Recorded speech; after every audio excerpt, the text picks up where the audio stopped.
Thank you all for coming today and participating in the association panel. We're glad to have you as a resource. We're glad to have you as a participant. I'd like to start off by having you go down the row. We'll start with you, Sam. Introduce yourself, spend a few minutes talking about what you do, and then we'll dive into some questions. Sounds great. Great to be here. I'm the executive director of the Arizona Dispensaries Association. And we position ourselves as the voice for the currently licensed community within the cannabis ecosystem here in Arizona. And we work with all of the license owners and the broad ecosystem here of regulated cannabis, and both at the Capitol with our friends across the regulation landscape, both the Department of Revenue, the Department of Health, and any other agencies at every level of government.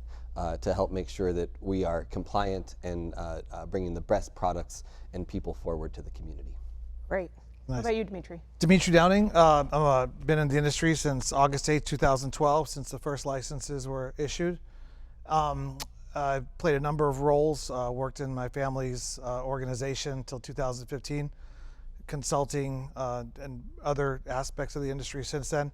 2016, after working with the ecosphere for 4 years, I recognized the need for a platform for an organization that could facilitate networking, transparency, accountability, and education. So we founded MEDA in 2016, and it's still going strong since, and I'm still working in the industry in a number of different capacities. Fantastic.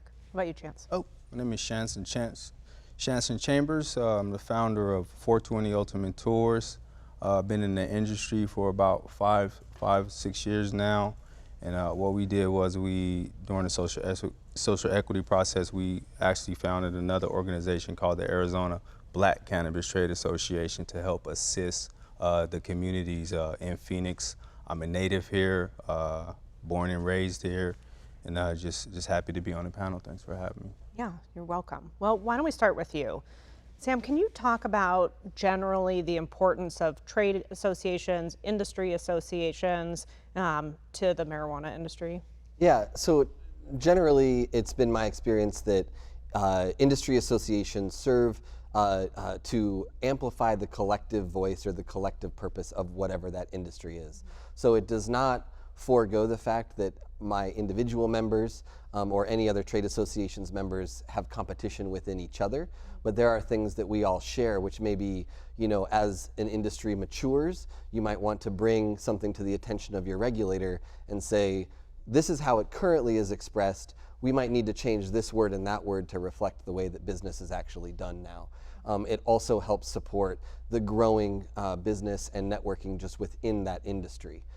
So we're lucky to have regular gatherings, and that's very much of a hallmark of an industry trade association. I think especially in an ecosystem like cannabis, it can feel very lonely. So I think joining as many different groups that are relevant to your work is something that has been a core tenet of my own professional work. I'm a member of the professional trade associations for some of the work that I do personally, and welcome the involvement of cannabis businesses to be members of the association. What do you think, Demitri? Well, Sam at the ADA and MEDA, we work well together as organizations. For example, in this year, we focus mostly on networking, connecting individuals, and education. And their organization does more advocacy at the Capitol and adjustments and changes and nuances in the law. It's a constantly evolving industry, so people need that and they need this. And for example, this year, while Sam and his team are busy at the Capitol defending the needs of the patients, the consumers, the industry, et cetera, and enhancing them, MEDA focused on creating our social equity educational program, which serves as a giant resource to individuals who want to learn more about the industry. And it's all available on our website on www.mita-az.org. So we serve kind of different roles, and on a monthly basis, we have 300, 500 individuals get together to share information, to give and take information from each other. So, fortunately in Arizona, we have these two organizations that are working hand in hand for the community as a whole. Chance, what do you think a the purpose of the trade associations, industry associations are? If it wasn't for trade associations, I don't think I'll be here. I started off going to MITA, met Demitri, and it was well needed, and that's what inspired me to start the Arizona Black Cannabis Trade Association. And our goal is to interact and just kind of bridge the gap within the community and work with trade associations. So it's a wonderful thing.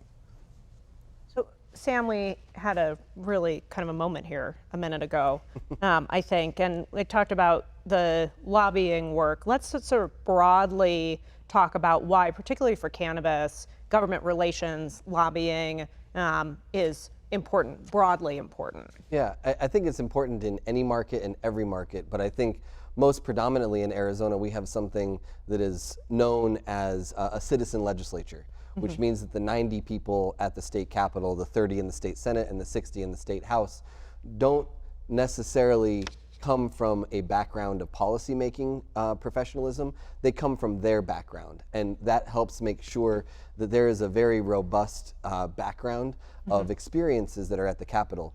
Because cannabis is such a nascent industry, every single one of those 90 individuals requires some level of education on the intricacies and the nuances of the work that we do. So we approach, and many organizations across the state and the country really approach that lobbying work from an education first mindset. We're saying that yes, this plant has been around for many, many years. What's new is the regulated commerce of that plant. Let's tell you how we approach that as an industry and as an association. So lobbying absolutely is necessary. I think that word often gets some connotation that might be negative, but at the end of the day, one of the things that I live and die by in my work is that if you're not at the table, you're on the menu.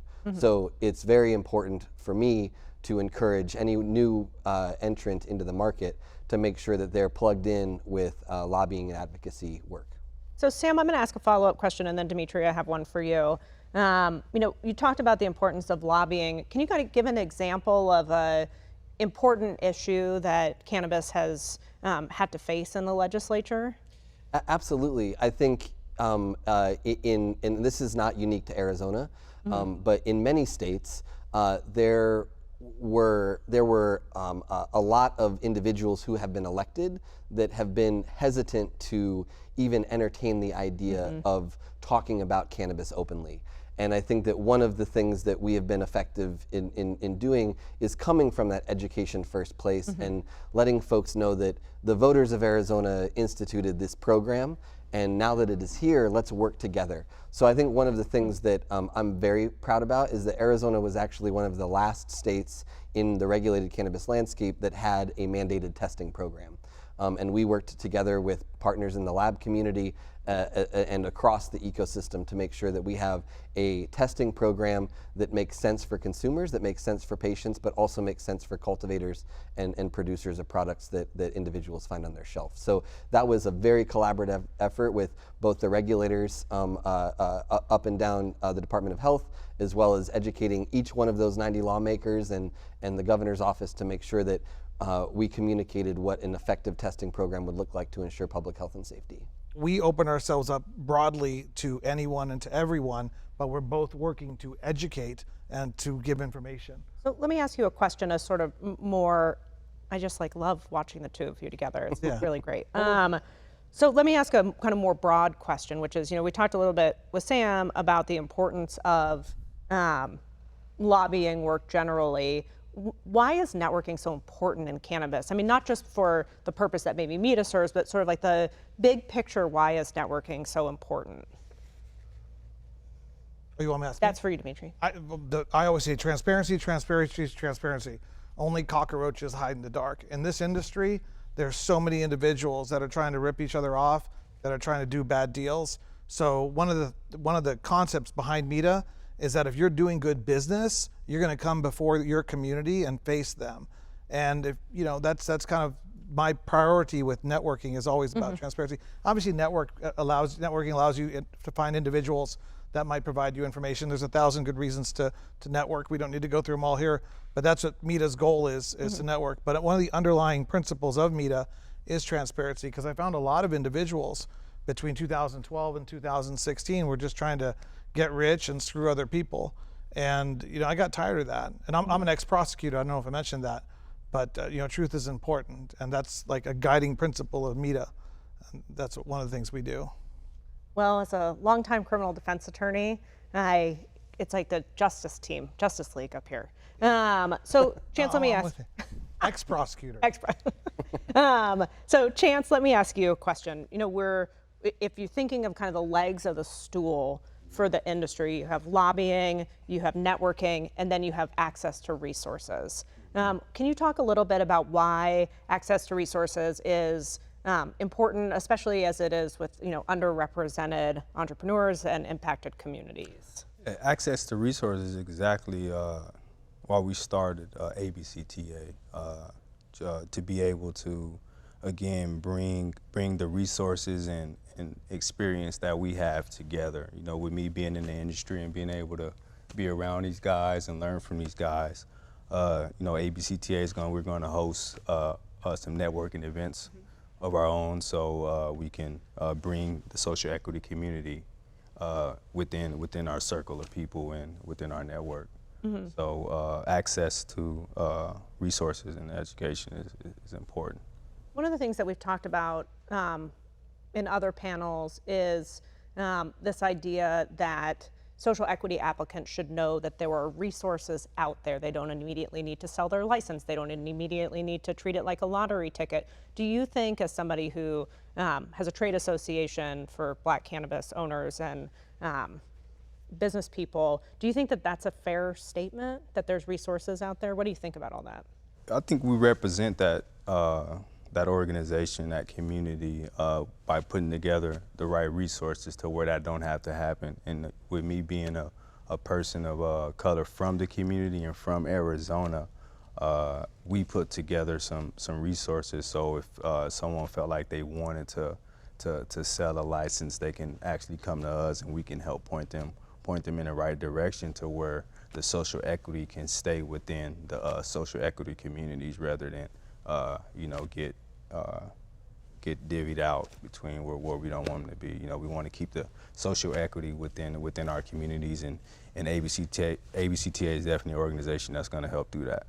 So, Demitri, can you tell us a little bit about what you see as current market trends, current industry trends, kind of what your line of sight is for that? What do you see happening in the Arizona industry, separate and besides the decision somebody might make to sell their license?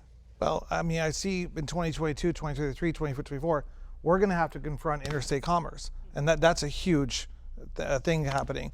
And the question is a great one because it's very important. Mm-hmm. But are we talking about cultivation? Are we talking about indoor, outdoor cultivation? Are we talking about brands? Share what you think is important. Are we talking about dispensaries? I think it's all important. Mm-hmm. The most important trend in the industry right now. That's a tough one. Sam, you want to take a run at it? Sure, I would be happy to. I think one of the things that I would jump to, and I have a couple of things to say, but one of the things I would jump to is just the fact that adoption and normalization of cannabis is a trend in itself. Mm-hmm. Fewer than 15 years ago, fewer than 30% of the American public supported the idea of legalized and regulated cannabis. Now we're at a point where there are fewer people that believe cannabis should remain illegal than believe Bigfoot is real. Mm-hmm. So I think that we have achieved universal adoption, that the idea that Arizona has chosen to legalize and regulate cannabis is something that's good. So that idea, I think, and that trend of continued adoption and normalization is something that's extremely positive. Mm-hmm. I think the other thing that I would highlight is Arizona is uniquely positioned. I think that those of you watching and those of us up here who have been in Arizona for quite a long time know that we've always kind of had that redheaded stepchild type feel in terms of other markets and other things, and that is pronounced no more so than in cannabis. We live in the shadow of the two most mature adult use markets in California and Colorado. And I think that both provides an opportunity to folks that are coming into the market as well as challenges that are extremely unique. So I'm very excited to see the continued maturation of the both the marketplace, but also the general public that continue to say, maybe instead of a glass of Chardonnay, I'm gonna, drive down the street to my local dispensary and see what an edible might do to relieve some stress or whatever the case may be. So for me, the answer to that question, just to encapsulate it, really is the fact that we have an incredible amount of opportunity because generally and regionally, we exist within an ecosystem of highly mature markets. And then the other thing is the continued normalization of consumption is something that new entrants will continue to take advantage of. Chance, what do you think? What do you think is the most interesting thing happeing in the Arizona market right now? Go ahead. Well, I would say brands, but you can talk about brands. Yeah, I think brands and social equity. While we're here, I think that's trending, and it should be because I think this is the perfect situation. We're using cannabis to repair the communities and what the war on drugs have done to the community. So I think that's one thing that's trending. And the second thing is brands. Brands are important, and brands will move the cannabis industry forward. You have to develop a brand. You have to be able to connect with the people. You have to be able to connect with the community just to have a fighting chance within the cannabis industry. So let's talk. I'm just going to ask a follow-up question really quickly, and we can actually start with you. Vertical integration. Some states have vertical integration. Some states don't have vertical integration, and so Arizona obviously falls into the vertically integrated bucket. That's something that's been, I think, debated whether that's a good or bad thing throughout many legalization processes. What do you think what kind of opportunity, let's talk about just from an opportunity perspective, what kind of opportunity does that present to a new licensee? Opportunity is limitless with a vertically integrated license, and it can be problematic too because you have to deal with a lot all at once rather than the licenses being broken up. So as far as vertically integrated, I think it's Arizona. It's a good thing, but you have to. The networking have to be there to be able to learn from different groups and what's been going on in the industry. So then that goes back into the trade associations and being able to network and be educated on what's going on so you can thrive within the industry. So we all have strengths, right? So somebody who's interested in retail might not also be somebody who wants to build a brand. And how do you think you might go about approaching that idea that we're all good at different things, and how do you think an industry association might support somebody's journey and finding the right partners to partner with or something like that? Absolutely, and thank you for that question. I would say that that's a big part of some of the work that we do at the association, and I know that others engage in that work to make sure that those partners are matched well. One thing that I want to say as well, and I don't want to be that guy, but a big part of my job is making sure that we define terms right. So I think that one of the vertically integrated, it for me looks a lot more like a market like Florida, where there's that mandate to do everything. We are vertically licensed here in Arizona, so there's that mandate that once you are awarded that license, you are responsible for everything that happens underneath that operation. But we do have the ability to sublease certain functions of that out.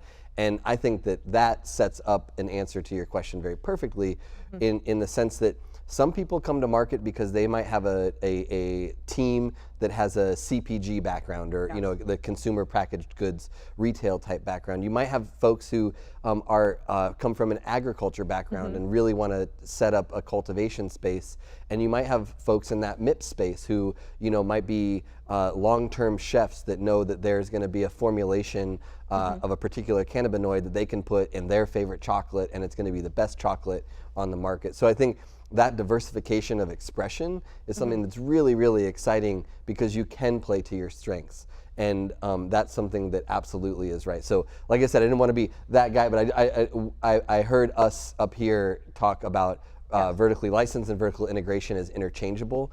And I think for some of the work that we do, it's helpful to know that once you own that license, once you are awarded that license, everything that happens underneath your operation is your responsibility, but that does not mean that you are obligated to actually perform all of those duties yourself. You can sublease an offsite cultivation or a manufacturing or another type of function as well. So lots of opportunity there. Yeah, or you could just leave it dormant and focus on your brick and mortar, do nothing with your manufacturing, do nothing with your cultivation, and feed your dispensary through the existing manufacturers and cultivators. So do you think, can I pose a question about that to you? So, when I hear that, I think that those are great clarifications from the both of you. I wonder if the social equity license doesn't create an opportunity to lift many people, the saying, rising tides raise all boats. If you're somebody who is applying as a social equity license, you want to hold a license, that maybe, but you're not interested in running the manufacturing facility, you're not interested in being a cultivator, do you think that poses a great opportunity to bring others in the community with you to take on those other pieces? Yeah, I think it does. And actually, with ABCTA, we're actually part of a social equity suite, right, to where we'll be able to educate and help those applicants come on and learn more about cannabis and producing it. Within that building, you have manufacturers and producers. So I mean, kind of more generally, too. I mean, is that an opportunity for folks who are sticking in their lane, right? My parents owned retail stores, so I might feel comfortable with retail, but I'm not a chef. I mean, I'm a little bit of a chef, but I'm not a chef, so maybe, is there sort of a broader opportunity there? Broader opportunity, yeah. I mean, if you want to stick to your profession or what you know, you can always seek out retail, or like our thing is I work in a cannabis production facility, so I started a brand from scratch. So I was kind of all over the place, right? So I'm still trying to find my niche, but I know it's out there to where you can do that on a broader scale. I think one of the things that comes to mind here is how the market currently operates, and I think that provides an opportunity to learn as social equity licenses come online. So of the 143 licenses that have currently been awarded, I don't know the number, but I think it is a fair thing to say that there are many more than 143 individually operating companies within the space.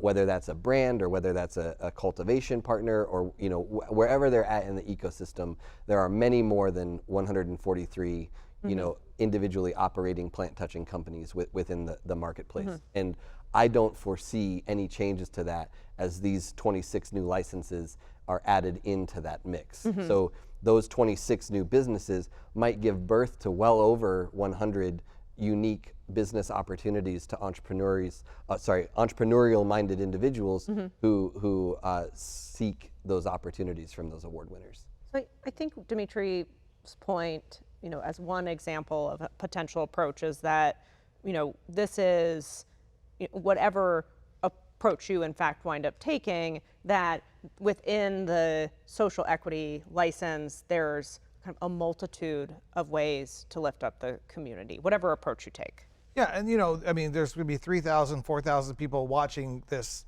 series. Close to 4,000 of them will not win a license, and they're going to be having to look for other opportunities. And I would urge them to not be discouraged. They spent a couple days getting some great information here. There's more information available on the META website, and then come talk to Chance, talk to Sam, talk to myself. Come to one of the META meetings, meet people, use that knowledge, information to look for other opportunities. Maybe at that point, Sam and I have convinced a social equity winner to let us use their manufacturing license to sublicense a whole bunch of other social equity people, and not charge a high barrier of entry to get in, so that we could have the whole 4,000 of you start your own brand under this very benevolent, loving social equity license holder that I imagine exists, but probably doesn't, because they're mostly going to sell. But that's okay. What do I know?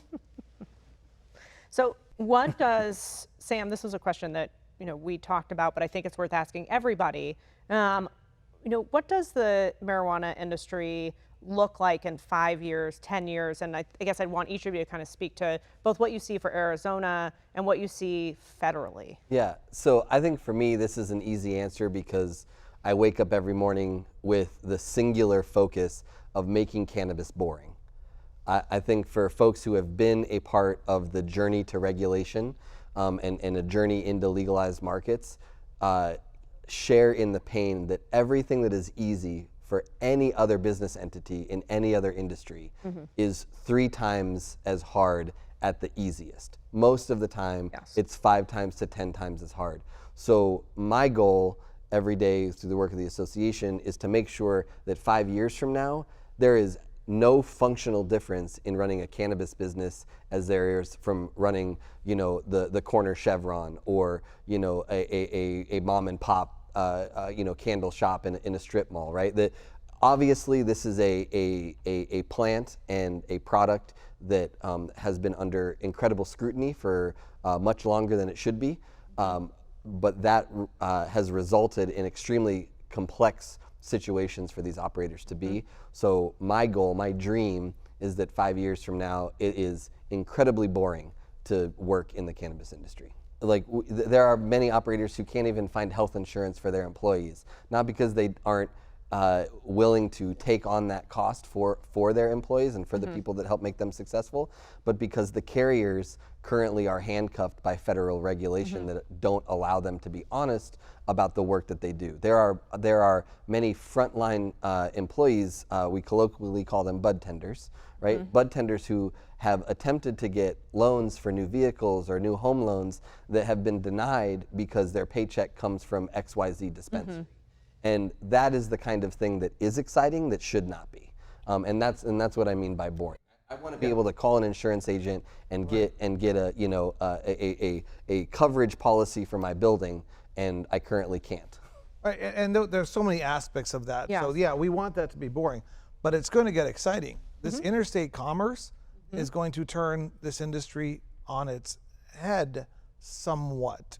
A lot of interesting things are going to happen because cultivation is a lot more efficiently done in different states. Manufacturing centers are being set up in California, gigantic manufacturing centers that are just like, or what's a sign for TikTok, waiting for interstate commerce to come in so they can blow across the country. So what does that mean for manufacturers in Arizona? No one knows for sure. MSOs are going to have to decide how they're going to react at the state level, because people forget that all the state laws have to change as well in states that have regulated system, not just the federal law. Now that we have state regulated systems for cannabis, these alterations are going to have to be made. And we all know that lobbyists behind the scenes are manipulating things on behalf of their clients. It is what it is. People are always afraid of big pharma and tobacco. It's big cannabis that you should be looking at, so that they will maneuver and they will manipulate according to their financial interest, which they have a right to do. Okay, there's nothing wrong with that. I'm not passing moral judgment. So they have a right to do that, and they have a responsibility to do that on behalf of their shareholders. But when you have like an MSO like Harvest, for example, and they have 19 different states, or they're Truly now, whatever, they have 19 different states. They have to make some economic decisions. Where do they want to manufacture? Do they want their manufacturing plant in Nevada to be able to facilitate and ship to across all the state lines? Well, when you have to manufacture THC products within each state, that creates certain hurdles, certain obstacles that need to be changed at that state level. So you're going to have discussions on boards of directors of anyone who has two or three licenses on how to react. So all these nuances, all these regulations, all this legislation, all these alterations in market structure are going to occur over the next 5 to 10 years. And then it's going to happen internationally. I think there's a lot of exciting things to come, but I agree with you that that part should be boring. Insurance is always boring. I think you meant exhausting and not exciting. Yes, but, there you go. What do you think? What's the future of the Arizona market? I mean, Demitri has a particular perspective that I think lots of people share, which is that companies are going to be making decisions about, where their home office is, where their primary manufacturing facility. But when you think about like what you see as the bright future of Arizona marijuana, what is that? Just capital and resources. For me, I'm gonna stick with social equity. Capital and resources for the social equity. applicants in 5 years should be readily available. You know, that's the perfect picture for me, and just access to information and networking and yeah, capital and resources. As somebody who's looked at this issue kind of broadly and nationally, it is an interesting conversation because you can look at states, and I'm going to ask a question, but because you can look at states like California that is not a limited license state, but is facing some of the same challenges for getting social equity applicants licensed. And I think you just need to look to LA and talk to some of the folks who've been waiting there to really have a sense that, you know, this is a shared struggle. And so you started talking about corporate social responsibility, and I think this is a good platform to have that discussion. You know, Sam, and then maybe I'll come to you, Chance, is, you know, if we're talking about this kind of license program, but we all know that there are going to be existing license holders who are watching this alongside everybody else. So I think maybe you can kind of share your thoughts about if you have the kind of public responsibility, which the voters and legislature of Arizona have decided looks like a social equity program with a certain number of licenses, but then you have the kind of corporate social piece, corporate responsibility piece. So Sam, why don't you talk about what you think? I think of that as a companion piece to Absolutely. what government can do. Yeah, I think that in general, and this is not limited to cannabis, but across multiple different industries, you know, the good players rise to the top because consumers ultimately drive those decisions on a long-term basis. And I think that one of the things that does make cannabis unique is the inextricable link that we have to two things. One, the development of human society generally. There is, you know, thousands and thousands of years of recorded and documented cannabis use. And the other thing that is important is to make sure, and I'm sorry I lost my train of thought there, but the idea that we have been inextricably linked also to the so-called war on drugs, the failed social policy that we began a long time ago that has disastrous consequences, because the reality that was reflected in the initiative that brought us all here today is that there are far too many people who have been incarcerated and in some cases are still incarcerated for things that current operators do day in and day out. And I think that that's why, speaking on behalf of some of those current operators, that was something that we wanted to make sure was a key tenet in whatever program was laid out. So I think that there is, in cannabis more so than any industry,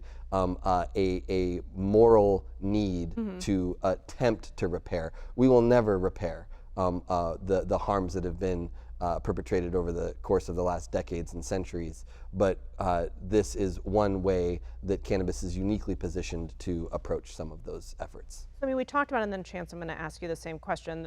And I think you just said that, which is, you know, this industry is built off the backs of Black and brown people who have been incarcerated for cannabis convictions.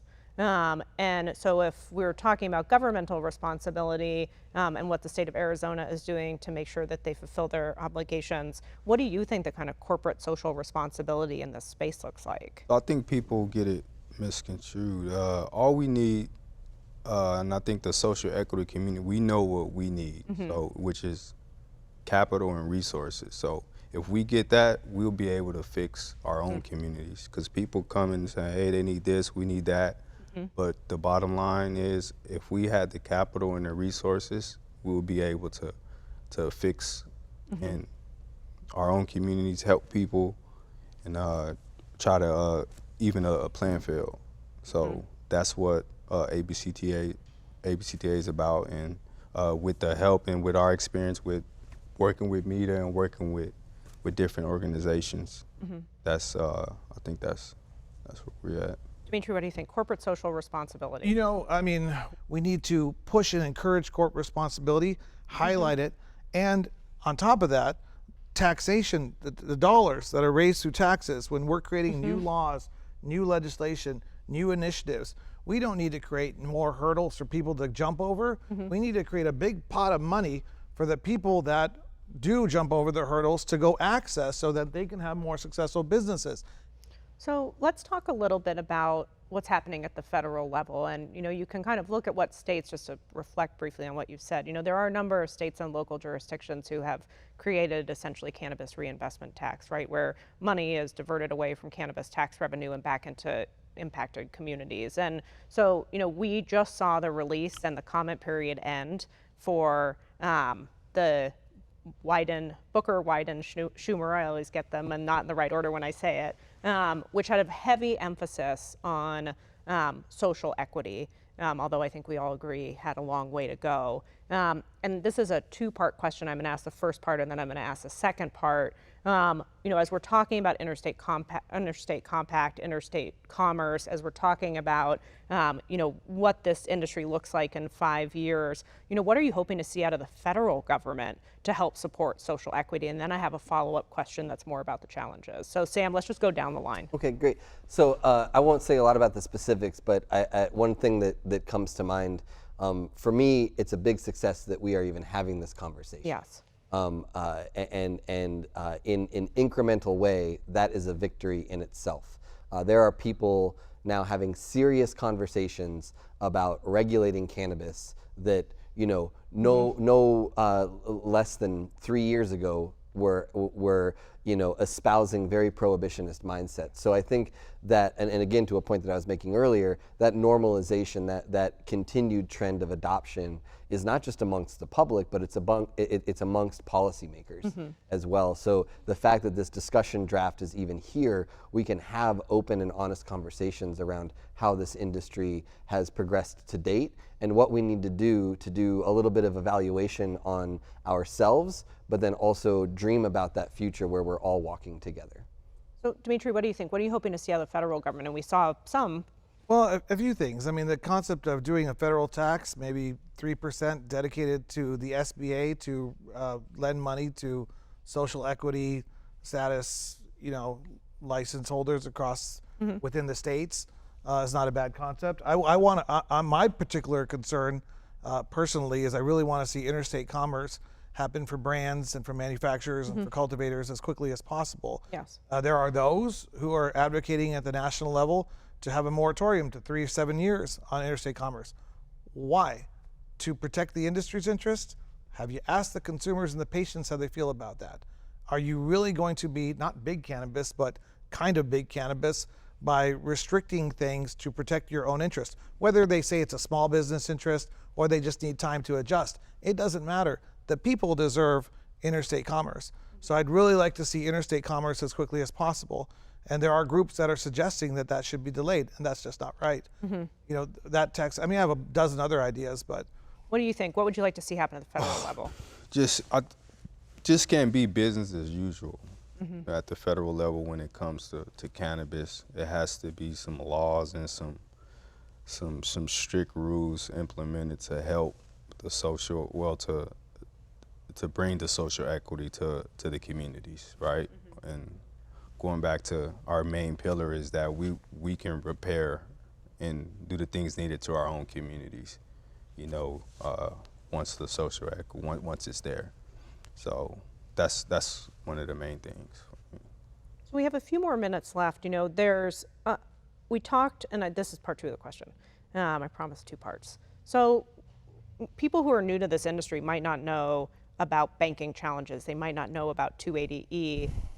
Maybe each of you can kind of talk about 280E, some of the banking challenges, and how you think, you can't overcome 280E, but how people in particular are dealing with banking here. These are kind of some practical questions, but we know that the federal laws pose real issues, research, banking, 280E, maybe how to address those things and what people are doing locally without necessarily plugging any particular financial institution. Absolutely. I think that, one thing that comes to mind, and Demitri has used the phrase quite often through our conversation around interstate commerce, but we haven't really defined why that's a big thing, right? So historically, as medical markets have popped up and adult use markets have popped up, the Department of Justice across multiple different presidential administrations have said, if your state says, some version of, if your state says it's okay, we aren't going to come after you. But it's not just if product crosses state lines that gets folks in trouble. The money that is contributed by the commerce of that plant has to stay within the barrier of that state. And I know that we all know that up here, but I think that that's a helpful frame to understand why banking is so challenging, because if anybody watching or any of us here bank with a institution that is not headquartered in Arizona or has multiple locations across the country, as soon as I make that deposit and it becomes, a series of zeros and ones and digitally, it likely crosses state lines, which immediately in the eyes of the Department of Justice and other folks turn it into, an interstate transaction, which triggers all sorts of felony conversations, and you get a nice little letter and a phone call in the door. That's just the landscape in which we exist. So unless you have a state chartered bank or a series of credit unions that come together, which we've seen happen in California and Colorado and Oregon and other places, you have limited options to make sure that your operation isn't so cash heavy. In Arizona, we have a unique function, and I don't exactly know the number now, but the last time I checked, there were only 12 state chartered institutions in the state of Arizona. So the only possibility is a number of 13 institutions that will bank us. Of that 13, only 3, to my knowledge, have made that known to the community that they're willing to bank cannabis. So we are on track in 2021 to produce somewhere in the neighborhood of $1.5 billion of revenue. And there are 3 financial institutions that will bank that activity. I mean, that's an enormous market. Yeah. When we're talking about the upside or the future of Arizona, I mean, that is an enormous cannabis market. What would you kind of share with folks about 280E? So people are aware of it as they're listening to this. We'll have accountants talk and other folks talk, but from an industry perspective and maybe even a federal lobbying perspective, if that's something you guys are getting involved in, do you think we're going to see change? What would you say to people who are joining the industry about it? The congressmen and senators, they need their political contributions. And there's more states that have medicinal and adult use cannabis legal throughout the country. And so when they want to go out and fundraise, they know better the hurdles that these normal businessmen are now confronting. So they want to make sure that the laws change. I mean, it's not some sort of weird conspiracy theory thing, it's just a reality. So it's going to help everyone, including those who are in power and in the position sitting on Washington, D.C., to change this as quickly as possible. That's why the Safe Banking Act is the priority. And that's why the Democrats and who are more advocating for social equity are wise, like Booker, to attach it to. He said, I'm not gonna help. I mean, I'm not saying I agree or disagree. I'm just saying that he's smart when he's saying nothing's getting through over my dead body or some corporate interests getting helped unless I get my social equity. The biggest barrier is probably the Biden administration, who's definitely listening to me just say that. But I think that's the, speaking of no conspiracy He didn't theories. say dead body too, but he said, I'm going to lay down in front of any legislation that doesn't include social equity and just helps the banking interests. I do believe he's softened his position on that since he first said that. But I think, just from a simplistic standpoint too, I think one of the things that helps me think about 280E is that first of all, there's that old saying that only 2 things in life are certain, right? That's death and taxes. So the IRS is going to get what it wants. And so let me interrupt. yeah. So 280E is the federal tax provision that prevents cannabis business from writing off standard deductions. Yes, yeah, and those deductions are where I was going, right? Like everyone on this panel, we are incentivized through tax policy to do certain things, right? When my wife and I got married, we were incentivized to have children because you have certain tax breaks, for that. Because of the federal illegality of cannabis, there are currently no incentives to operate a business in that space, and that's essentially what 280E does, right? So the common things that any business can write off in terms of future investment or amortization of heavy equipment purchases, those types of things are not currently allowed to the industry. So absolutely the repeal and reform of how the IRS approaches the cannabis community is something that we support that work with our national partners across the spectrum of groups that do that work. We just have a few minutes. I'm going to pose you all the same question. I'm going to pose it a little bit different than after having now listened to this. I'm going to pose it a little different. For those social equity awardees who retain their licenses, what advice would you give that population of now license holders? Do you want to start, Chance? Sure. The advice we would give them is to do whatever is needed to keep it in the community. That's the advice we will give, and ABCTA will serve as, access to help them do that. That we're real sincere about keeping the social equity and the license within our community, and that's what we're gonna do. I'd pose the same question for the subset that's going to retain their I was thinking really pragmatically, but you're right. The first thing is you should reflect on the fact that this license was issued to you for social equity as a whole. That I would say try to keep it in the community. I'm going to go ahead and go with you on that one, rather than say what I was going to say. Go ahead. What I was going to say, find a management company. What I would do is, so somebody gave me a social equity license, I would go to 17 different companies that wanted to manage it, and I would say, show me your contract. I would take that contract, and I would go to my lawyer, and I would analyze all of them, and pick the best one, and then have them manage it. And then, of course, they're going to finance it along with the managing part of it. If I wasn't going to do that, then I would go it alone and find family and friends to borrow money off of. That's kind of what I would do, but I would definitely start with your concept.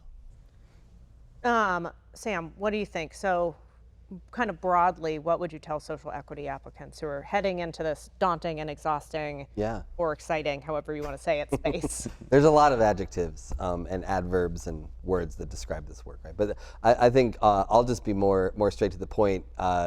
You're watching 3 different association executives up here. Join an association that is represented up here, or all 3. There are also going to be groups that start that are not represented in this panel, and I think that for me, one of the things that has driven both my work professionally and personally is that we're always better together. And I think that together can be with any of the groups represented here, all 3 of them, or like I said, some group that isn't there. But I think that for me, one thing that I would say, if you find yourself in a position where you are awarded one of these licenses, don't go it alone. There is enough opportunity in the market that when we sit around at an association meeting, when folks come to MITA, when folks come to Chance's opportunities to gather, you're all there with one singular focus. Yeah, when we hang up the phone, we're competitors, but when we're there in that meeting together, we are moving cannabis forward. And so I would highly encourage folks that are watching this upon award to join an association in a group that works for them. But not just in cannabis, in life. We're here to help each other. And when somebody comes and asks me where to go buy milk, I'm going to give them the best advice of where to go buy milk. There's this issue in the cannabis industry where people can be uniquely self-serving and straight out lie to you. So I would just be very careful. Don't trust the first person you talk to. Talk to somebody who's concerned about their public reputation. Chance, Sam, Demitri, we are concerned about our public reputation. So we have that added pressure to always do the right thing because it represents our brand. So talk to us, talk to him, talk to that lawyer, that consultant, that lawyer, that person. Talk to everyone, get as much stuff as you can in writing, and then sort it out yourself. Do not listen to the first person that you talk to. I think that's great advice. Well, I'm appreciative of all of you coming, your commitment and dedication to the space, your long-time involvement, and thanks for your time and energy today. Thank you, Appreciate it. Yeah, thank you for having Appreciate us. it. Thank you.